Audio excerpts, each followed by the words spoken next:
What is up, everybody? Welcome to our podcast. Me and my boys Ed and Rudy right here are coming at you for the first time, and we got something to say. So I'm gonna real quick intro for myself. My name's Jeff. I'm originally from Santa Maria, California. Moved out here to Thousand Oaks in like 2010. You know, kind of just living life and working jobs and stuff. And I found myself at Amgen, and I got to meet these freaking awesome gentlemen right here. And, you know, I want my boy Ed to introduce himself. Ed, do you want to say a couple words? What up, man? It's your boy Ed, live in the flesh from Chicago, Illinois, Southside. Hey, you know what I'm saying? I'm a Cubs fan, though. But, yeah, so, used to be a shy kid. Over the years, stepped out of my comfort zone, and look at me making even more friends and doing a fucking podcast. So we about to get lit. Moved in Cali 2018. Had a lab assistant job. Somebody took my spot because I was a contractor. Came into Amgen, met these two dope bros. You already met one. You about to meet the other one because he got something to say. And Ed out. Not really, because I'm still here. But what's going on, everybody? My name is Rudy. I was born and raised in Oxnard, and just got out the Navy recently.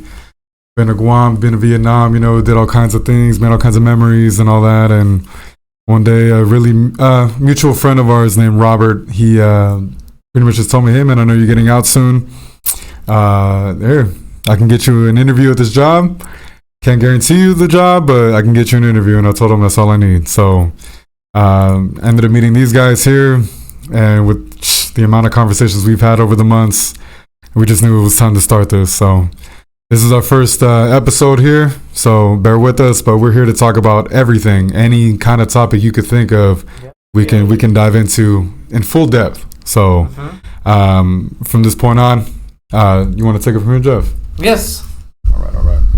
All right. Last time, on one of our takes, we were trying to figure it out. We were discussing who was going to meet in the NBA Finals this year, because we are in the heat of the playoffs. You know, my boy Ed over here was leaning towards the Suns and the Celtics, which is obviously like very good matchup. Rudy, on the other hand, was talking about whether he was going to go with the Celtics or the Bucks. You know, and we unfortunately cut out, you know, from hearing what your Western Conference team was going to be as well. So I also still want to hear your take on this subject, Rudy. Yeah, of course. So obviously you heard the East and everything. So as far as the West, though, so obviously the West is stacked. The West has been stacked for many seasons and everything. But obviously, to my heart, to my core, Laker fan, going for the Lakers. But if we're being realistic right now, okay, Denver's had a squad. Denver's had a squad for multiple seasons, but unfortunately, their star point guard Jamal Murray ended up getting injured. So now that he's back, they're firing on all cylinders. They literally manhandled Minnesota the first round. The second game was a lot closer than people expected, but that goes to show, as the seasons progress, the league is getting more balanced. You know, it's not you know, there's no weak teams really. You're gonna play a tough team regardless. You know, there's no easy wins anymore in the NBA. Right. So even if you play teams that are terrible, like the Orlando Magic or the Detroit Pistons, you know what I mean? They're not gonna just lose easily. You know what I mean? They're gonna give it their all, and you're gonna fight. You're gonna fight for the win regardless. So yeah, that's kind of where I'm at with that. So we'll see. Time will tell. So I like that solo shot of the Magic right there. I heard that loud and clear over here.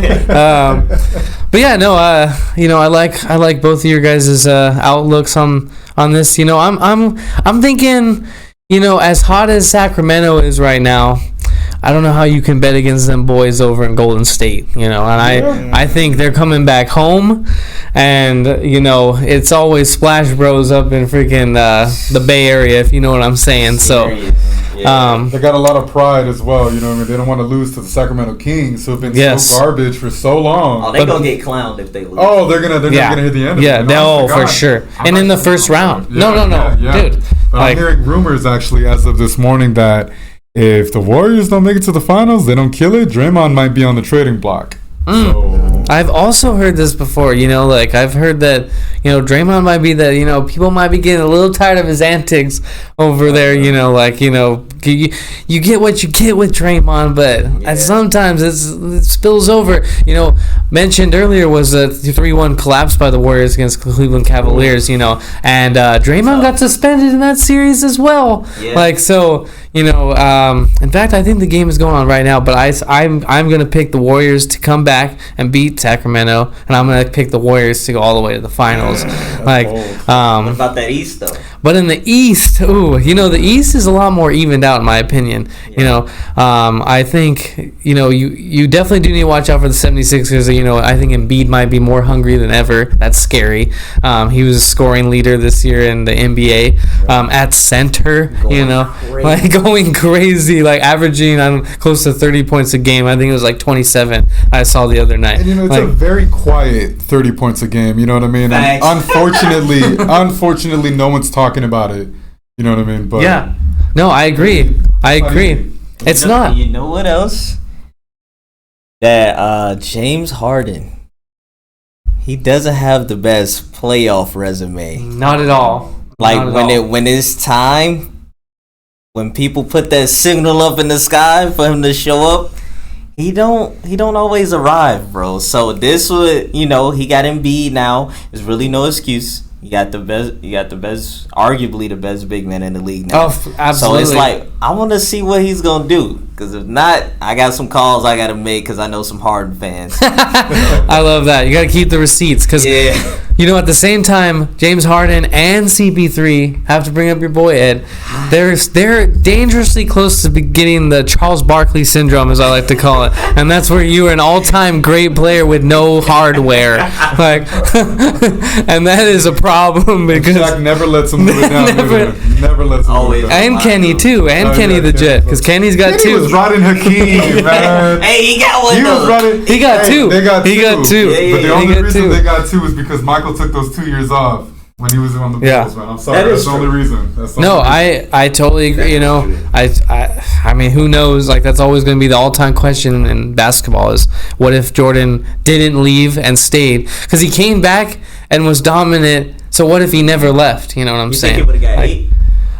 Absolutely. He would because they wouldn't have broken up that team. And we all know from watching The Last Dance, which we talked about and we'll have to go into a lot further, I think, is that team would have stayed together even if was it Krause, Jerry Krause or whatever, who wanted to break them up as bad as he did. I didn't like it. Snake. Horrible. Snake. Horrible. It's like, how you want more praise than the players? But you know what? It up, bro. But you know what? I know this from being an NFL fanatic, is that the GM is always the forgotten man. It's the head coach getting the rings, getting the hardware. It's, they're talking about the Hall of Fame players, the Hall of Fame coaches, but what about the GMs that are building the team? That's the thing, too, that you're in that position. You make the amount of money that you make because you're in that position. You know what I mean? And they trust you to make a championship team. Why do you want to be the face for? Yeah. You knew what this job required before you even stepped into the position. Yeah. You know what I mean? So at the end of the day, the players are going to get all the recognition. The coach is going to be second in that. You know what I mean? They're going to get some recognition, but not like the players. Right. So just as a GM, salute to you. You're doing your job. That's it. Be the man behind closed doors, getting it done. Know your role. Yes. Know your role. Look at Lakers. Look at for example, Rob Pelinka. Right. Rob Pelinka. He's the one that's in charge of just making the trades, doing all of that, and he don't care. He's cool playing his role.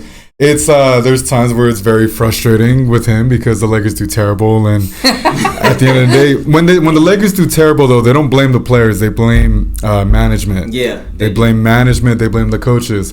And so what I actually do respect about Rob Pelinka, though, is that the Lakers are so quick to hate. They are so quick to talk crap, and it's kind of toxic. That's what I don't like about the Lakers fan base, is that they could lose. The fan base is very, very toxic. Very, you know what I mean? And at the end of the day, Rob Pelinka just keeps his head down and goes to work, does his job. Absolutely. That's it. He was dealt the card, the hand that he was dealt with the cards that he had, and I mean, he somehow pulled off getting D'Lo. You know what I mean? He Yeah. got D'Lo. Yeah. He got Welcome Vanderbilt. back. Yeah, Oh welcome back. man. Oh man. He's way better now. Oh yeah. Yeah. Oh, Definitely. way better. He a little more seasoned. Yeah. Vanderbilt was a hidden blessing that we didn't know we needed. You know what I mean? And who else? Malik Austin Beasley. Reeves. Austin That kid is Reeves. cool. Let me tell you about Austin Reeves. Chocolate Hillbilly Kobe over here, man. From Beast. Arkansas, man. Just undrafted. He was undrafted. I love those stories. Oh Yeah. man, Love those. Lakers. Like an undrafted Yeah, player. man. Like, you know, to throw it back, I had to throw it back to the legend, the GOAT, Stuart Scott. Cool like the other side of the pillow. That's what Austin Reeves is. That's right. Like, and LeBron might have found himself like his little Robin before Bronny comes into the league because LeBron's not leaving until Bronny comes into the Yeah. league 100%. Like, And then I don't know if y'all saw, but in that last game, he was looking LeBron off.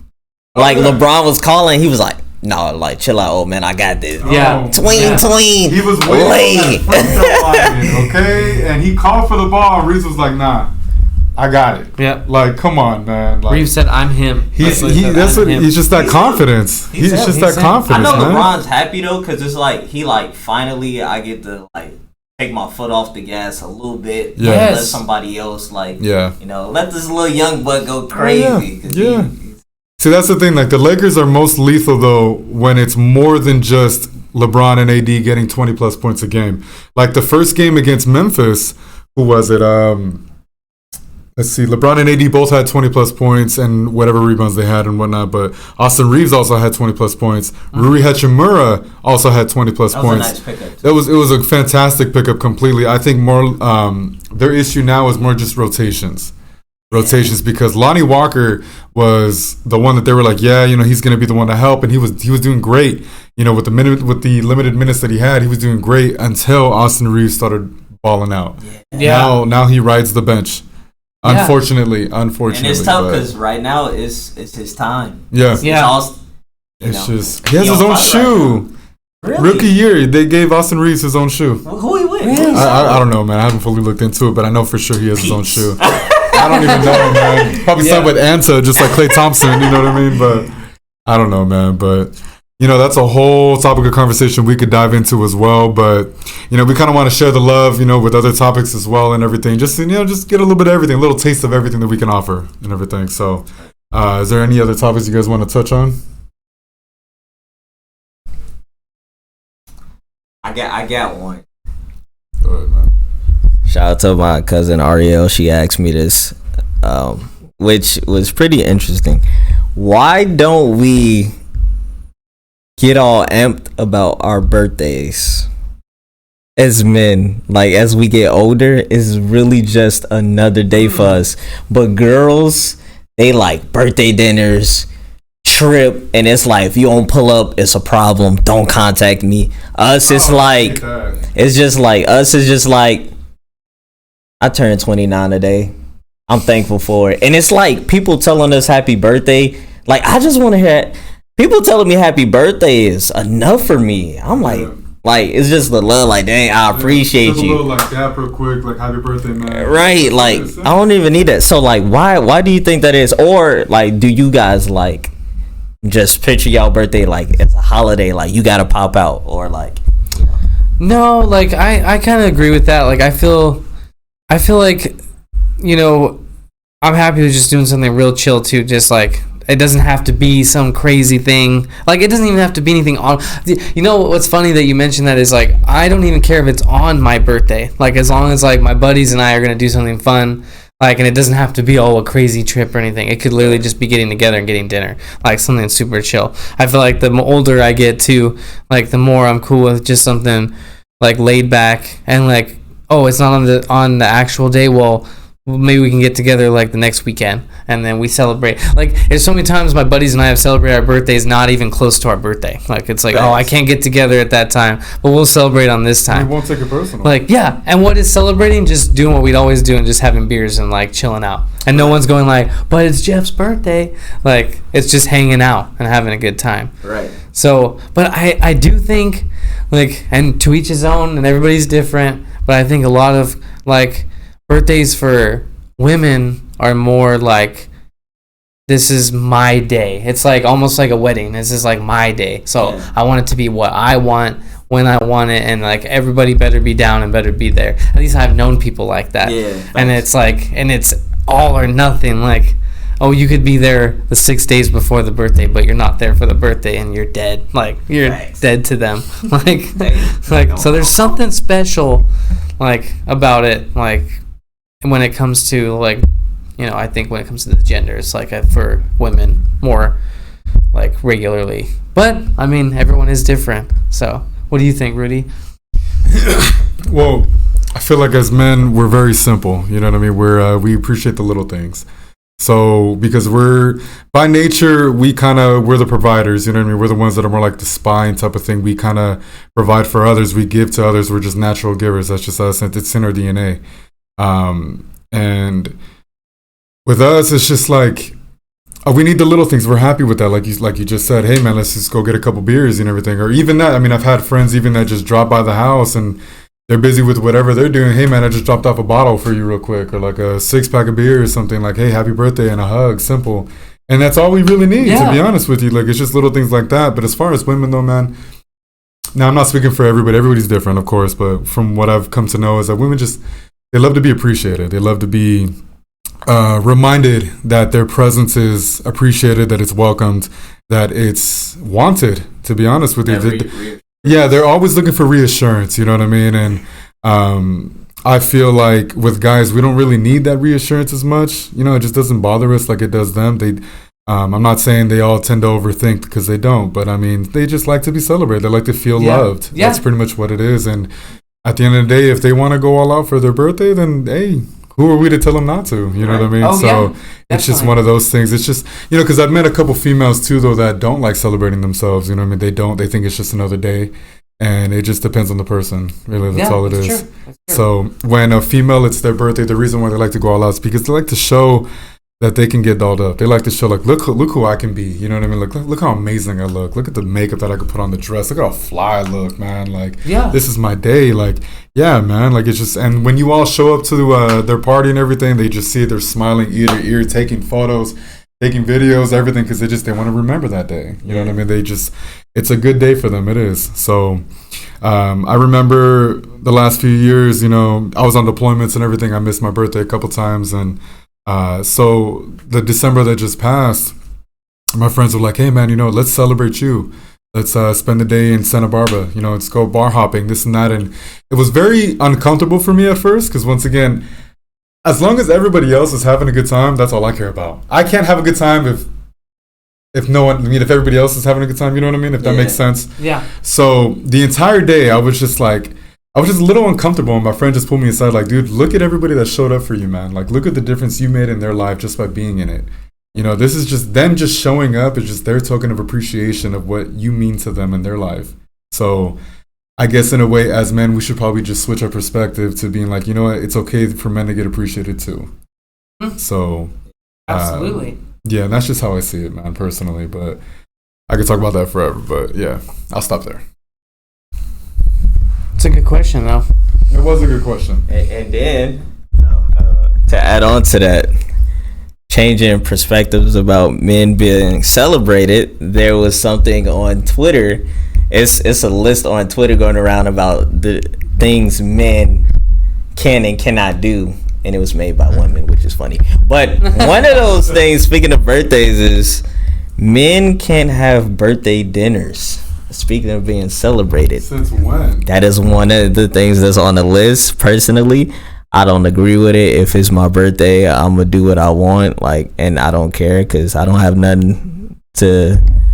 I don't care what you say, because it's my day. I was born in this day, not you. So if I want to do that, you know, pull up to my dinner, because that's what it's gonna be. Not see, that's what I'm talking about. It's like they could be appreciated, but it's like when we try to be appreciated, it's looked at as like not like, manly. The way they grew up too and everything, though, they're not used to seeing a man want to celebrate himself either. So they think it's out of character. You know what I mean? So that's why they're not used to seeing it and everything. So at the end of the day, man, you just you do what you want. That's it, man. Can't nobody tell you anything. Either way, everybody shows up, no one shows up. Either way, I'm gonna eat this meal. Nice. So And I'm gonna get dessert. And I'm gonna get dessert. And I'm probably gonna get a couple drinks with it too. So That's another thing that's on the list. We can't order dessert. y'all wildin'. I'm gonna just leave it at that. You know, I will just say on that is like, I personally think it's completely false because one, almost every year with my fiance, like we have a birthday dinner for me, and that's like basically what we do. Like we'll go to somewhere we love to go to that we've been to 1,000 times. It's not like, oh, now we gotta go to Barbados, and hey, if you're going to Barbados for your birthday, hell yeah, that's badass. But we are simple, and I'll be like, hey, like let's go to Pismo Beach, which is like a 2-hour drive. It's like, and let's just spend the weekend there. And we're definitely getting a birthday dinner because we're foodies. And so it's like I say to that, like that's like the one criteria I do have. It's like let's just get a bomb dinner, like, and then we don't gotta do anything else. Like, and even if we stay home, it's just like, what's our favorite restaurant? Let's go there and just have a good night, you know. And so I say, like, you know, it's just funny to me when people always are like, oh, like they can't have this or they can't have that. Like whether you celebrate your birthday big or small, like I think you said it perfectly, Rudy. Like you're gonna eat the meal anyway, like regardless. So we're gonna enjoy ourselves regardless. Like, and that's kind of what I have to say on that subject. Nice. Like the takes. I like the takes. That's another topic you think we can touch on. I got a question. Like this is just an age-old question, but we gotta get our opinions out on the table here. Pineapple on pizza. Oh. Are we a yes or are we a no? Throwing it back. I got you. Look, all right. Pineapple tastes amazing on pizza. You are wildin' if you don't think so. You're just not a fan of pineapple. But realistically, at the end of the day, it's just a personal preference. You know what I mean? Just like, do we think ham goes on pizza? Do we think bacon goes on pizza? It's just a preference. That's it. Now, for those of you that say pineapple should never go on pizza, ask yourself, have you tried it yet? Because if you haven't tried it, you can't say it doesn't go on it. You can't. You have to try it first. So that's my thing. So, for example, I don't like anchovies, right? But I can honestly say that because I've actually tried it. So I will never say anchovies should never go on pizza. I won't say that, but I'll be like, you know, me personally, I'm not a fan of anchovies on pizza. That's just me though. So that's it. Yeah. I want to hear Ed first. Bro, y'all already know my take on this. Hell no, pineapples don't go on pizza. I have a whole scroll of things I don't like, and that's one of them. Pineapples on pizza is disgusting. Should be illegal. People should get arrested. That's how I feel. Yeah, This man has a list as long as the Bible of stuff you don't like. I like pineapple pop though. That shit is fire. Oh. This mic is hot after that take. This mic is hot. Whew, my hands. Okay, well, you know, I kind of knew where Ed was going. You know, I wanted to give a little suspense here. Because when I was younger and I was a kid, I despised, like, pineapple on pizza. But something Rudy said, I did not really give it a chance. So into my later years, I did have pineapple on pizza.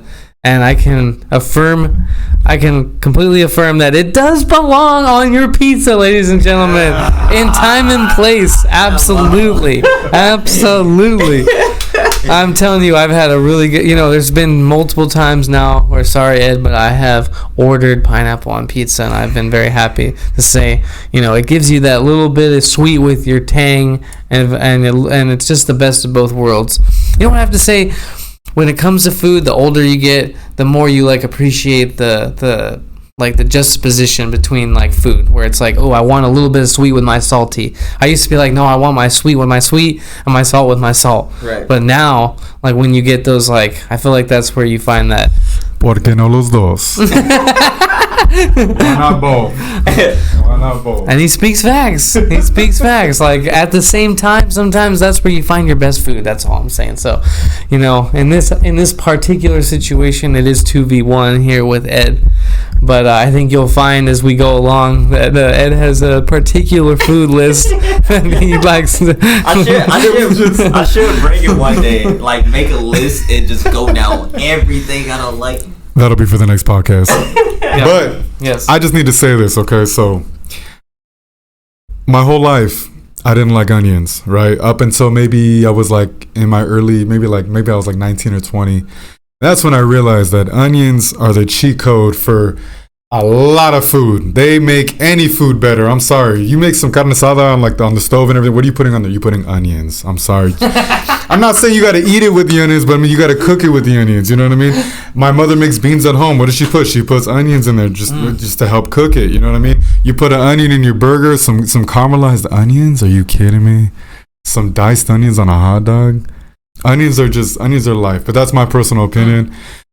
Almost blew up right now. We all know Ed doesn't like onions. How do you feel about onions, Jeff? Onions, they're a love-hate, I will say, because when it comes to raw onion, I do not like raw onion. I usually will say no onion on my burger. It's become, a very consistent order over the years. But then when you bring up like grilled onions, like, if an onion is an accoutrement, like then, or an onion ring, because onion rings are just absolutely fire, like undefeated. Trash. With some ranch, my boy. Ranch. Trash. Oh. See, we're gonna have to have an Ed's food episode. Segment. Ed's what food. Can Ed eat? Yeah. Sample. And what does Ed like? It's gonna be a short ass segment. We're gonna look at like 5 minutes with the credits. What is that like? Nothing. And credits. Done. But I will say, one of my favorite things I always say, and I'll always remember is I used to be picky with food until I moved out, and that is something some people will learn like that for themselves, like, because then I would eat anything and everything at that point. When you're hungry, yeah, when you're hungry, you're hungry. But I think we need to have a whole food episode. We need Ed to go down the list. I need to see it. I need to have it. Quick take it. Speaking of onions, like when you hungry, you're hungry. So I don't know if people familiar with White Castle burgers, but one time they really need to bring that to LA. LA, you're fucking tripping. Bring it back. But and Sonic. Sonic is fire. So I was real hungry one day, and I always tell them no onions on my burger. And when I got home, it was onions on my fucking burger. But I was so fucking hungry, I just bit into that shit, and I kind of I would just ignore like trying to even taste. I was just eating just to eat. I did taste the cheese though, but it's just the crunch of the onion, and I'm just like But I finished it because I was hungry. So sometimes you gotta do what you gotta do. You had that dog in him that day. That's why. Yeah, but I didn't say it. I couldn't say I did not enjoy that burger like I would have if the onions wasn't present. But hey, at least I was able to eat. But you know what though? Actually, that leads into another actual question I want to ask you guys then. So we're thinking broad here, okay? Mm-hmm. Broad here. All right. Burgers. What's the best burger? What do y'all think? Halama Burger in California, Central California. If you haven't been, I've been trying to get this guy right here to go. It's the best burger. I am what you would say a burger connoisseur. It's one of my favorite meals of all time. A burger and fries, kind of undefeated in my opinion. Like I would put that above pizza. I put that above Mexican food, even though I am a Mexican at heart. I grew up on it. Comida all day, but I have to say a burger and fry, I think it's in its own special category. And if you want to have one of the best burgers while you're also looking out at the Pacific Ocean, a beautiful view, like it does add to it, but it's already phenomenal. Little Shack, Halama Beach, Central California, best burger. So what you're telling me right now, Jeff, is that Halama Burger is better than In-N-Out, The Habit, Whataburger, maybe even. Okay. All right. Habit, close. Whataburger, trash. In-N-Out, not even on the same planet as this burger. I'm telling you. I can't wait for this man to try it right here. I don't even know why we even brought up Whataburger. I'm sorry, y'all. For whoever's getting in the feels about it, I'm sorry, man. It ain't it. I'm sorry. Oh, I'm sorry. Mini tangent. I moved my mom over to Texas, and we had Whataburger. And I don't know how there's people, you crazy people, who have tattoos and who swear by who even put stickers on your cars. Like, that was the worst meal I've ever had. I don't think I've been more disappointed. And all I ever hear is Whataburger, so amazing. Whataburger over In-N-Out. It's not even In-N-Out smashes on Whataburger. I'm not even gonna lie to you, man. I've had drunken nights where I went to Denny's and ordered a burger and it was better than that. Oh, that's tough. Denny burgers better than Whataburger. I have to agree. Whataburger was absolute trash, and I'm not a hard man to please when it comes to food. Like, give me an In-N-Out burger and I will be a happy man because it smashes on Whataburger. I know it's trash because I had Whataburger and I don't even remember how it tastes. That's how ass it is. When it comes to food, if you don't remember, it wasn't good. I'm sorry. Fact. That's just what it is, because a good meal hits your soul. So somewhere deep in your soul, it just hits, and time stops for a few moments. And a tear might drop. Yeah. And you know what? This might be a deep thought right here, but when it comes to a good meal and time, is that it always goes by too fast when it's good. Like you get a good meal and all of a sudden you think that, oh, I've got this whole plate and it's gone, and you're like, what? I just want a few more bites. Like one minute you're spinning that burger, the moment you open up that wrapper, the next you're reminiscing. Yeah, that quick. That quick, just like a good time. You're like, damn, that weekend went by great, or went by way too fast. Like, because I had such a good time. As such is a good meal. Because it is there and it is gone, and you miss it almost immediately. Best burger to me, it's kind of tough. In Chicago, it's this place called Terry's on the west side. It's on Madison. It's a good ass burger with some fries. That shit be hitting. Double cheese, ketchup, cheese only. Amazing. You guys got to try it one day. How is that burger supposed to slap if you get it plain, my boy?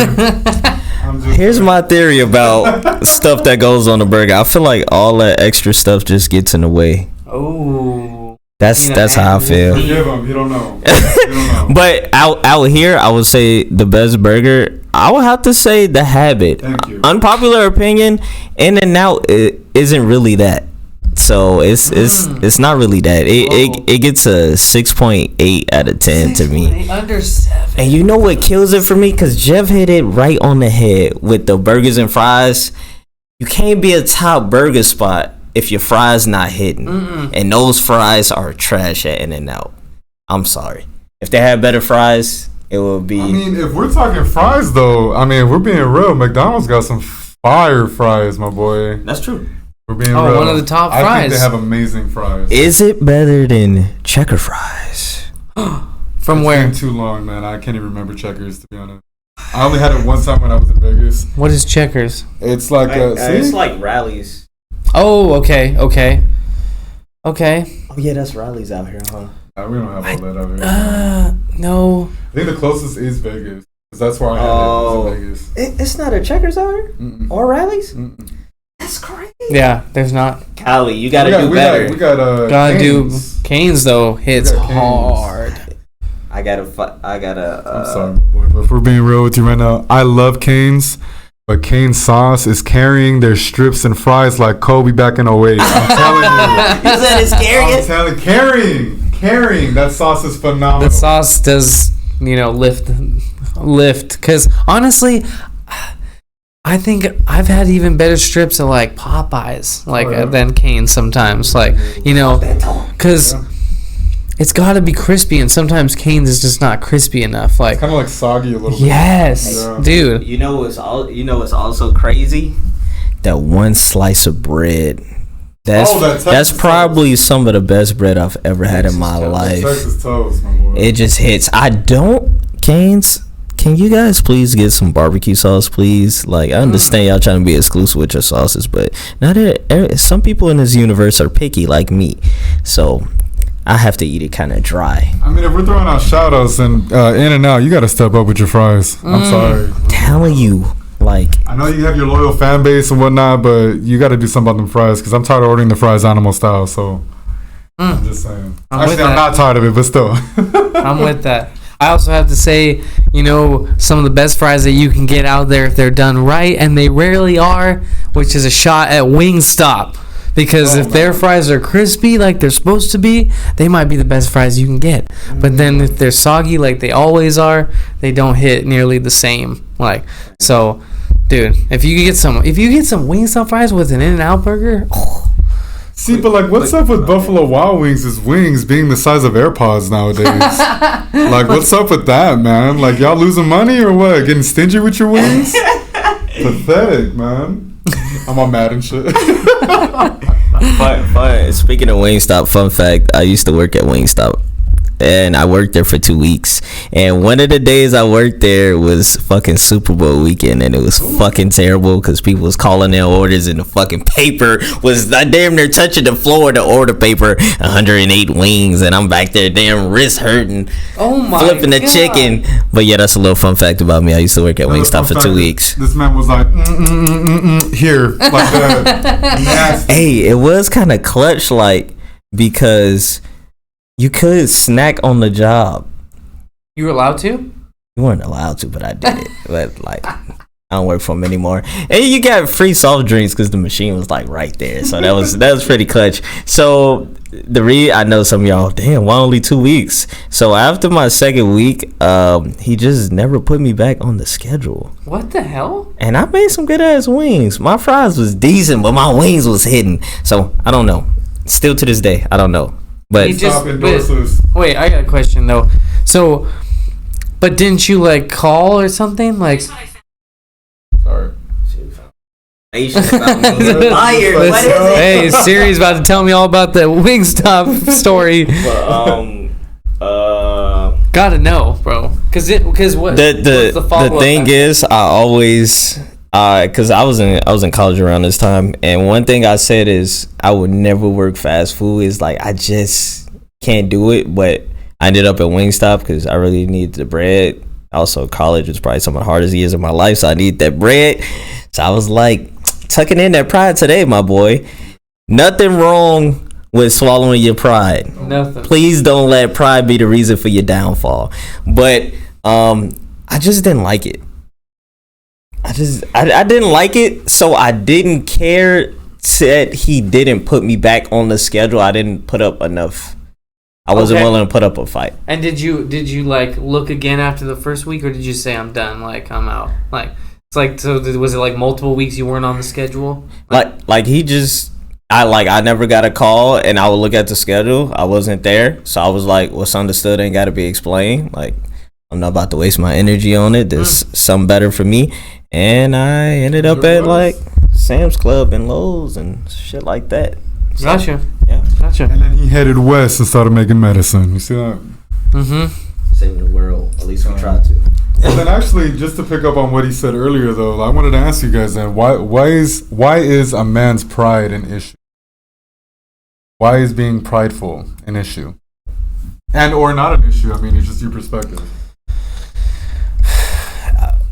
I think, and I'm no expert, but I think that society grooms men to have pride. That you are the leader of the household. You are supposed to be the breadwinner. You're supposed to not feel. You're supposed to be able to. You're a man. The society has created this whole stigma around you are a man, so you need to suck it up. And so we're told that from through media, through our families, through people we know. A lot of times when we're young boys, sometimes you just gotta cry. Sometimes you gotta cry, you gotta let it out, and there's nothing wrong with that, whether you're male, female, alien, you just gotta you gotta feel. People gotta be okay with feeling, and it is pushed down since the moment you were born, especially in the years prior. When we're talking about 40s, 50s, 60s, a man was allowed no room for error. You gotta take care of everything, and you better not lean on nobody, and you better handle it, and you better not cry while you're doing it. And so I feel just by nature and nurture growing up, it's almost ingrained in us, and it takes you working on yourself as a man, and realizing sometimes that, you know, I am allowed to feel sad, I am allowed to feel happy, I'm allowed to show emotion, I'm allowed to be a human. And, you know, that goes into like mental health and a lot of that stuff. So that's just my opinion. I think society really puts these labels on. It's the same reason why there's such a freaking, you know, it's terrible to see people and their weight issues, and females when their weight issues, because they are judged on the daily, like, by everybody, like, and people are judged on the daily by everybody. So not to go into too much of a tangent, but I think society as a whole kind of like will really hinder more than help, like hurt more than help when it comes to like your pride. And so you can't help it sometimes when you're like, I'm a man, like I shouldn't allow this to happen, when it could be like the stupidest thing ever, like someone cut you off. I mean, think about the stories you hear about the violence over the stupidest things, like traffic. But I guarantee you, people are like, their pride are definitely taking over when you see these videos of people chasing each other and slamming their cars against each other, and it's like, that's so much money, and like you look like children. Yeah, exactly. And like, you know, but sometimes your brain like can hurt you when you have these ideas in your head, like, and so that's my 2 cents. But Ed, I feel like swallowing our pride is an issue because a lot of us associate that with being weak. Yeah. And no man wants to look weak, especially in front of like their woman or women in general. So or family. Yeah, or family, or like your kids. Yeah. So I think like if we just would realize, say fuck what society gotta say, and realize it's some more strength in swallowing your pride. Oh, way more. That takes you don't realize how much strength you're displaying, but to actually like show that you can be like a breadwinner and swole and not taking no bullshit, but also like, hey, I'm hurt, I'm gonna cry in front of my son. You know what I'm saying? Because a lot of us probably grew up where we never saw men in our family probably shed a tear. Like, and it's like Jeff says, like, I think since time, bro, like we were just looked at as like we're just like the beast, the protector, the provider. We're just robots. Yeah. If you thinking about crying, you better do it in your car alone. Yeah. God forbid somebody see you do it in public, because you're gonna get clowned. Yeah, exactly. So exactly. And like I said, that goes into a lot of mental health too, because it's like, you know, trying to be like, you know, the tough guy in front of the world, like it only could result in your own demise over time. Yeah. So it's like Jeff said, let it out. I had to get used to that. I cried in front of my girl and my son for the first time, and it felt good. It felt like real good. Yeah. And it's also good for my son to see that, like, hey, you know, dad could be big and strong and be on his grind and tough, and we could play fight, but hey, you fall and scrape your knee, you ain't gotta hold in your tears, let it out, it hurts.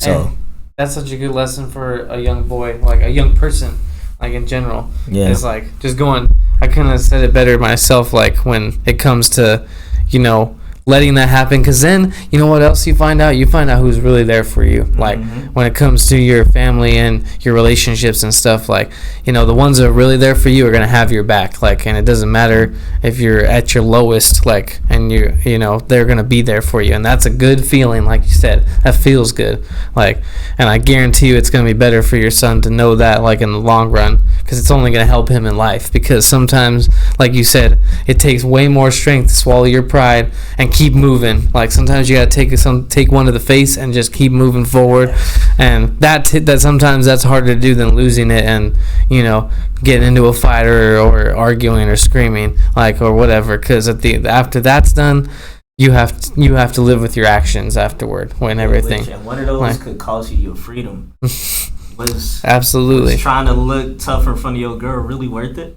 Yeah. Now you locked up. Now she with somebody else. Yeah. Is that really worth it? Or your life could cost you your life too. Mm-hmm. Like, Rudy, I want to hear what you guys say on this subject. Well, see, sometimes, well, I mean, there's obviously various different perspectives you can go about when it comes to this kind of thing, because sometimes a man might even have to say something along the lines of like, that's all I have is a man's pride. You know what I mean? Like that's my defense mechanism about certain things. And with me, when it comes to me personally, I have a lot of pride. I'm a very prideful man. The difference is, though, I'm also very brutally honest. I'm very straight up. So I notice that when I hold things in, it stays on me. It weighs me down and everything. It puts me in a mood. It makes me pop off on people. It gives me I have just an anger issue all the time. I'm very irritable. I pop off over the smallest things when instead I could just say what's on my mind straight up. You know what I mean? And so with that, like, for example, when I came home from the Navy, there was a lot of things that I had swept under the rug. And, to this day, I'll be honest with you, I don't cry. The only time I'll ever actually cry is if there's a loss in the family. And then I'll cry like crazy because it's obviously a loss in the family. But I don't, in a way, I don't know, maybe I'm still trying to figure it out, but I don't really know how to just cry when it's been a long day. I don't know how to do that. For example, even my father, unfortunately, when my grandfather passed, obviously my father was going through it and everything. I was on deployment, I wasn't there, but me coming home, we would just get in conversations about different things, and we would just end up on the topic of my grandpa, and it would get him emotional, and I wouldn't know how to react. I wouldn't know how to respond. I would get anxiety. I'd get anxious. I'd get very anxious because it's just I'm not used to seeing my dad cry. And so I didn't know how to react because that's not how I was raised. You know what I mean? And in general too, with my sisters too, let's say we get into it over something and gets heated and they start crying over something, I don't know how to react. So I immediately shut it down. That's just something that I'm personally working on myself. But one thing that I noticed though is just communication is everything. When it comes to just various topics, you got anything on your mind, say it. You got a girl and something's bothering you about her, say it. You know what I mean? Because at the end of the day, if you're not going to tell her, who is? You know what I mean? You're supposed to tell her everything. She's supposed to tell you everything. So you guys are out somewhere, you got a little spinach in your teeth. She's just not going to tell you. She's going to tell you. You know what I mean? It's just one of those things. So that's a whole deep convo that you can get into right there. To be honest with you, that's a great question. That's a very deep convo that we can easily get into. But moral of the story: communication. That's it. Just communication. Communicate with your spouse, with your partner, with your boys, even about anything. You know what I mean? Me and my boys, we get into it over certain things. We got into it over the years about certain things. Me popping off in public over small little altercations, and my boy not liking it. He ended up just telling me one day, and it made me. Maybe everybody reacts to it differently, but I immediately snapped out of it. So it's now that I'm with him, I know he's not comfortable with me in public, knowing that I'm going to pop off over something stupid and little. So it made me want to change certain things. It made me have self-control, self-restraint, not reacting on emotion, not letting your emotions drive the situation that's in front of you. A lot of things, but that takes time. It takes time, it takes practice, and you got to be able to want it. You got to be able to want to overcome that pride, that anger and everything. And if you don't want it, no one's going to fix it for you. They can't just turn something off in your brain just saying, okay, you're no longer an angry person. You know what I mean? You're no longer a sensitive person. You're no longer just anything like that. It's something you just have to work on yourself. So I don't know, man. I can get into that for days, but pretty much. Yeah. No, it's good freaking. These are the things that honestly, it may sound cliche, but aren't talked about enough. Because how ironic it is that when it comes to this stuff, a man's pride and these things, they're taboo subjects, because it's always been what do you mean? The man just has to take it. He just always has to take it. Whether it's the bills or the this or that or the household and stuff, it's just just keep pushing on. And sometimes it can be a lot, and a lot for anyone, whether you're male, female, single, in a relationship. Life is hard. Life is a hard journey for all of us, and just coming to terms with yourself, communicating with the people around you. I couldn't agree more. I think what they always talk about your who you keep around you, and I always want people to be real with me instead of people that are lying to my face and giving me false ideas and stuff. I want someone to be real with me and tell me the truth and call me out when I'm not I'm not in the not doing the right thing, you know, like that's real friends, you know, that have your back. Like, can't always be sunshine and rainbows, you know. Your friends gotta be like, yo, bro, you're being stupid, and be like, you know what, maybe I'm being a little stupid, like, and you need those people. Yeah, it's like, just your homies keeping you accountable. That's Yeah. all, you know what I mean? I know there's times when, like I said, I got into it over something, and my boy was just like, you know, dude, you need to calm the hell down. Causing a scene, you're making us look bad. The moment he said that, I snapped out of it, man, completely. And I'm just like, you know, you're right. Because at the end of the day, you can't get mad from what he's saying, because clearly he's seeing something that you're not seeing. mm-hmm. So at the end of the day, it's his job, not really his job, but I mean, he's doing you a courtesy by not making you look stupid. Yeah. By stopping you where you are and saying, dude, shut the hell up because you're being stupid. You know what I mean? Little things like that. Dude, imagine if he kept telling you, oh yeah, bro, like he was just egging you on and everything. It could get a lot worse because people have friends like that, and the sad thing is they still don't see what that. Yeah, they want you to look stupid. Yeah, because they low key are hating on you. Yeah, they just want you to like, yeah, fuck your life up, yeah, like. But see, what people don't know though is those people that egg them on as well and don't check them. From the perspective of people that don't know them, they're viewing that whole table as they're all stupid. They're all loud. They're all ignorant, even though it's just one or two people. Yeah. If the rest of the table is not checking them for it, it makes the whole table look stupid. That means they welcome it. That means they're okay being in that environment of being stupid and ignorant. Yeah. So now the whole table looks stupid because you didn't want to check your homie. Yeah. So, you know what I mean? Check your homie. I feel like a lot check of your homie. shit in this lifetime probably wouldn't have happened. Check your homie. Are you kidding me, dude? Like, hey, hey, bro, you tripping? Hey, bro, put that gun up. Hey, man, don't punch him. Hey, bro, let's not rob this bank. Like, this is stupid. Instead of just going along with it. Now you fucked up your degree because you couldn't speak up, and now, you know, dude, so many, just.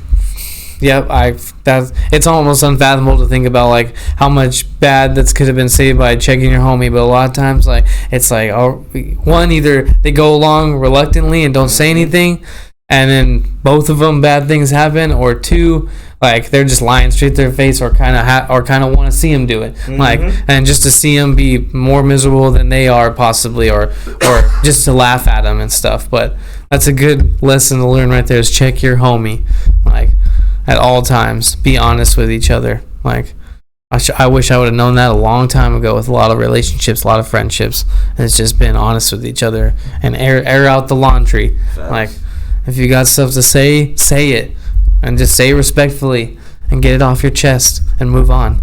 Like, because when you have grudges too, that's another thing. Holding on to shit that don't need to be held on to. You know what I mean? It's just, for example, like a grudge. What is the point of holding on to a grudge? Freaking being mad at the same guy for 10 years. That guy's not losing sleep over you being mad over them, or girl, whatever the case is, whatever the situation is. So why are you holding a grudge over them for what? Especially if you don't see them every day. You know, it's one of those things. Yeah. It's like the only person that's carrying the weight is yourself. You're being mad over what? Why are you letting it ruin the day, ruin the week, ruin the month? You know, for what? Let it go. With me personally, everybody has their own ways of dumping that weight. With me personally, I have to address it with the person I have an issue with. In a respectful way, of course. I'm not getting crazy with them or anything, but I have to address it. I do, because me addressing it is me letting it go. So that's my way of letting it go. I've told my friends this before too over the years. I've even told my own dad. We've had our issues in the past and everything too. And I'm telling him, Dad, I have to tell you this because it's my way of letting it go. So in order for me to let it go, I have to tell you. I just have to tell you. I have to get it off of my chest. And, you know, he listens every time. And my friends too, they'll hear me out too, or vice versa. I tell them, I remind them, hey, if there's anything that you're seeing that I'm doing that you don't like let me know. You know what I mean? If it's something that's hazardous to my health, my mental health, my growth as a man, everything, you know what I mean? Just tell me. You know, just tell me. It's cool. I could take it. It's cool. It's fine. Some people don't want their feelings hurt, you know, and other times it's like, yo, you know, dude, I'm going to tell you this. I'm going to pull you off to the side. One-on-one conversation. I'm going to tell you because I love you. If I didn't love you, I wouldn't tell you. So it's just one of those things too. So don't hold on to grudges, man. Don't. For the sake of your mental health, let it go. Hashtag let it go. Words are frozen. Let it go. Let it go. Let it go. Yeah. Hell yeah. How well, we feeling, yo? That's a damn good first episode, or like at least like once we got rolling, dude. Yeah. Like, hell yeah. We're good.